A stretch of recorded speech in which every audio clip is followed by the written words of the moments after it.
Hi, I'm Bob Jepson. This is Frank Strong. I'm Executive Director of the Central Iowa Center for Independent Living. Frank is the Associate Director and works with the programs down here. Frank, one of the things that people are always asking me is, what exactly does an independent living center do?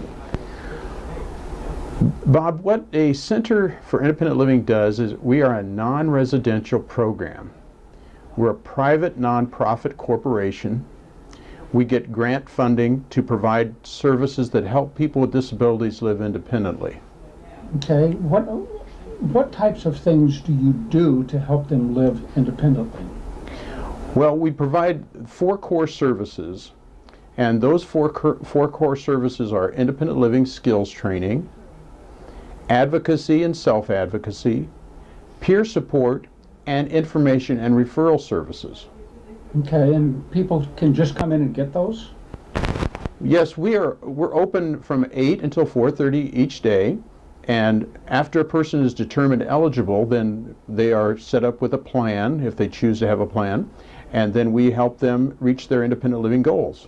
Okay, and you said they have to be determined eligible. What exactly is that? Well, what happens is a person comes in and says that they have a disability, and that's based on a determination that's been made either through Social Security or through their own record of having a disability, such as having an alcohol treatment program or maybe having some mental health services. And so the disability is according to the Americans with Disabilities Act. But one of the neat things about a Center for Independent Living is we don't require any medical verification. We go on what the people tell us and what we observe, and so we make the determination that that person is eligible for our services.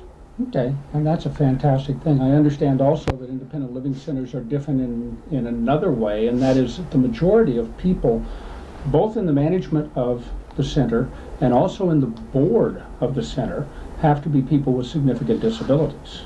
Yes, that's a requirement. In order to be determined a Center for Independent Living eligible for grant funding through the Department of Education, you have to meet certain criteria, and one of those criteria is that the board is comprised of a majority of people with disabilities, and also that all of the staff are, the majority of folks on the staff are folks with disabilities. So not only is the governing entity, but also the people actually delivering the services are folks with disabilities. I could see tremendous benefits in that, because most of the people have actually lived with a disability, therefore they know what it's like for some of the people that come in. Well, that's right, and many times people with disabilities have taken advantage and used the programs that they're actually encouraging other folks to use.